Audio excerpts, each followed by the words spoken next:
Jemaat Maha Tuhan, bersoraklah bagi Tuhan. Dialah gunung batu, kubu pertahanan, tempat perlindungan yang kokoh. Dialah penentu arah hidup kita melalui firman. Kini firman-Nya akan disampaikan dari Matius 7 ayat 15-23. Sebelum itu mari berdoa. Ya Bapa, terangilah jalan hidup kami dengan terang firman-Mu. Dan karena itu kami akan baca renungkan firman-Mu. Biar roh Tuhan yang singkapkan kebenaran firman. Ke dalam kuasa-Mu hamba serahkan dalam nama Yesus. Amin. Bacaan firman Tuhan dari Matius 7 ayat 15-23 begini dikatakan. Waspadalah terhadap nabi-nabi palsu yang datang kepadamu dengan menyamar seperti domba, tetapi sesungguhnya mereka adalah serigala yang buas. Dari buahnya lah kamu akan mengenal mereka.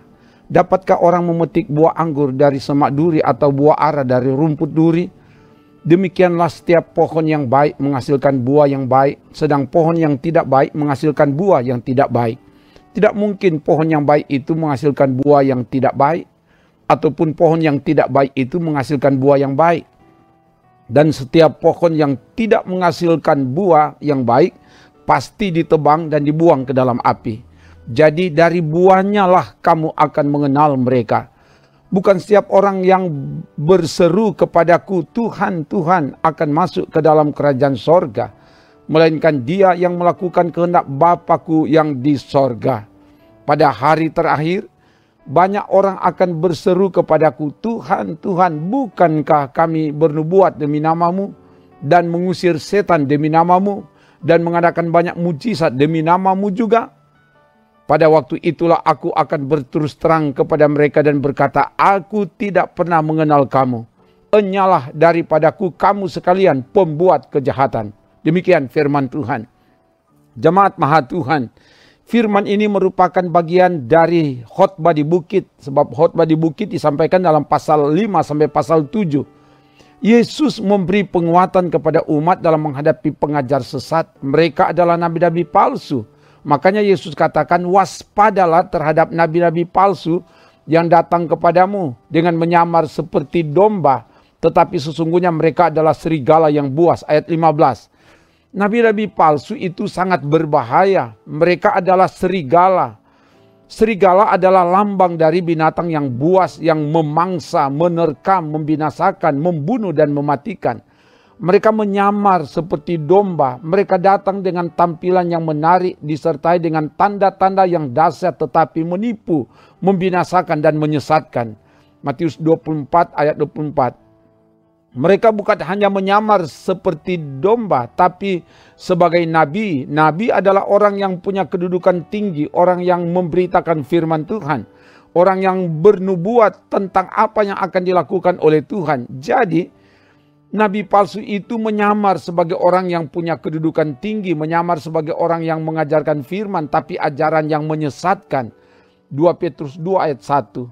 Mereka menubuatkan sesuatu yang hanya menyenangkan telinga. 2 Timotius 4 ayat 3 dan 4. Nabi palsu itu sangat berbahaya. Mereka menyesatkan dan membinasakan. Karena itu umat diingatkan dan diajak agar waspada. Ini ajakan yang sangat penting dan harus diseriusi supaya tidak terpengaruh, tidak tergoda dan tidak jatuh dan tersesat. Karena itu Yesus memperlihatkan ciri-ciri dari nabi palsu itu adalah dari buah yang dihasilkan. Yesus katakan, dari buahnya lah kamu akan mengenal mereka. Ayat 16a dan ayat 20. Yesus menganalogikan dengan pohon. Pohon yang baik pasti menghasilkan buah yang baik. Dan pohon yang tidak baik pasti menghasilkan buah yang tidak baik. Tidak mungkin orang memetik buah anggur dari semak duri atau buah ara dari rumput duri. Ayat 16b sampai ayat 18. Orang yang baik mengeluarkan hal-hal yang baik dari perbendaharaannya yang baik. Dan orang yang jahat mengeluarkan hal-hal yang jahat dari perbendaharaannya yang jahat. Matius 12 ayat 35. Dari ungkapan Yesus ini mengartikan kalau perbendaharaan hati baik pasti akan mengeluarkan hal-hal yang baik. Sedangkan kalau perbendaharaan hati tidak baik pasti akan menghasilkan hal-hal yang tidak baik. Para nabi palsu pasti menghasilkan perbuatan yang jahat. Jadi, ciri dari nabi palsu adalah hidup yang jahat. Pertama, mengejar keuntungan. Mereka semua mengejar untung, baik nabi maupun imam. Semuanya melakukan tipu. Yeremia 8 ayat 10. Mereka bekerja tidak melayani Kristus, tetapi melayani perut mereka sendiri. Roma 16 ayat 18. Mereka hidup serakah, berusaha mencari untung dengan cerita-cerita isapan jempol. 2 Petrus 2 ayat 3. Yang kedua, nabi palsu itu berkata baik kepada orang yang menguntungkan. Kepada orang yang memberikan sesuatu mereka berkata damai. Dan yang tidak memberikan sesuatu mereka menyatakan perang. Para kepada memutuskan hukum karena uang. Para imam memberi pengajaran karena bayaran. Para nabi menenung karena uang. Mika 3 ayat 5 dan ayat 11. Mereka akan menerima hukuman sebagaimana kata Yesus. Setiap pohon yang tidak menghasilkan buah yang baik pasti ditebang dan dibuang ke dalam api. Ayat 19. Itu juga yang ditegaskan oleh Yesus di ayat 21 sampai 23. Bukan mereka yang berseru-seru memanggil nama Tuhan. Bukan mereka yang bernubuat, mengusir setan, mengadakan mujizat dengan memakai nama Tuhan yang masuk ke dalam kerajaan sorga. Tetapi mereka yang melakukan kehendak Bapa di sorga. Hal ini ditujukan kepada nabi palsu yang menyamar dengan memakai nama Tuhan. Tapi di balik itu mereka melakukan kejahatan.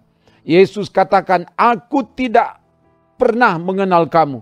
Enyalah daripadaku kamu sekalian pembuat kejahatan.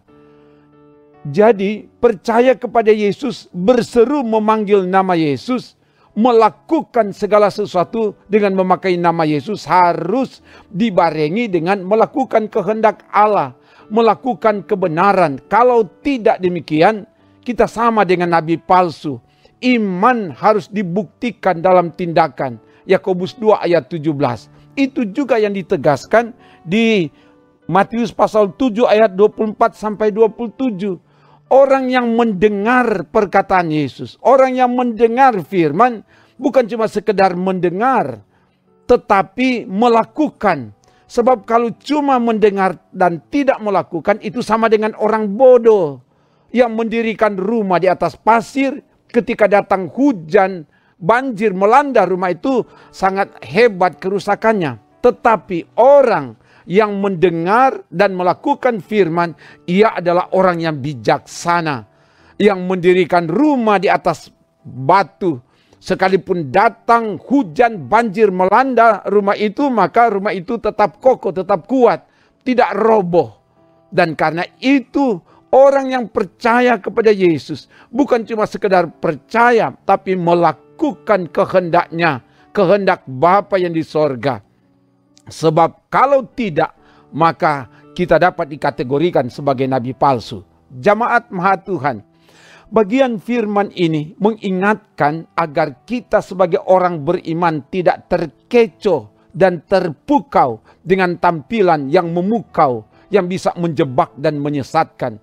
Kita harus waspada, mengenal dan menilai seseorang bukan dari tampilan, bukan dari pencitraan, bukan untuk mencari keuntungan diri sendiri, tapi dari buah, dari perbuatan baik dan benar yang dihasilkan untuk kepentingan banyak orang. Hal ini memperlengkapi kita sebagai warga gereja, tapi juga sebagai warga masyarakat yang akan melaksanakan pesta demokrasi, supaya mengenal dan cerdas memilih pemimpin, sebagaimana tema khotbah ini. Selanjutnya, sebagai umat Tuhan, hendaklah segala sesuatu yang kita lakukan dengan memakai nama Tuhan Yesus bukan hanya sebatas ucapan bibir, tapi harus dibarengi dengan melakukan kehendak Tuhan. Ucapan harus sejalan dengan tindakan, bukan sebaliknya memakai nama Tuhan Yesus tapi melakukan kejahatan. Kita tidak beda dengan nabi palsu dan akan menerima hukuman dari Tuhan. Karena itu, sebagai orang beriman, mari berlomba melakukan kehendak Bapa yang di sorga. Maka kita akan menikmati kehidupan di sorga, kehidupan kekal yang disediakan Allah bagi kita yang percaya kepadanya. Semoga demikian. Haleluya. Amin. Mari berdoa. Terima kasih Bapa, firman-Mu telah diberitakan. Biar kami bukan cuma menjadi pendengar firman, tapi menjadi pelaku firman. Dan semua yang mengikuti pelayanan firman ini dimanapun mereka berada, biar firman ini memperlengkapi kami, supaya kami tidak mudah terkecoh, tidak mudah terpukau dengan tampilan-tampilan yang berkedok seperti domba, tapi ternyata melakukan hal-hal yang bertentangan dengan kehendak Tuhan. Tolong kami supaya kami menjadi pelaku-pelaku kebenaran, sehingga hidup kami mendatangkan keagungan kemuliaan bagi nama Tuhan. Semua yang mengikuti pelayanan firman ini dimanapun mereka berada, diberkatilah. Semua yang lemah dikuatkan, yang sakit disembuhkan, yang bimbang diteguhkan, yang berkekurangan dicukupi, yang mengalami berbagai pergumulan, Tuhan yang memberi kemenangan, supaya kami hidup berkemenangan kini dan seterusnya. Dalam nama Tuhan Yesus kami berdoa. Haleluya. Amin. Demikian pelayanan firman dan doa. Tuhan akan menjaga, menolong, memberkati, melindungi, dan menyelamatkan saudara kini dan selamanya. Amin. Trims.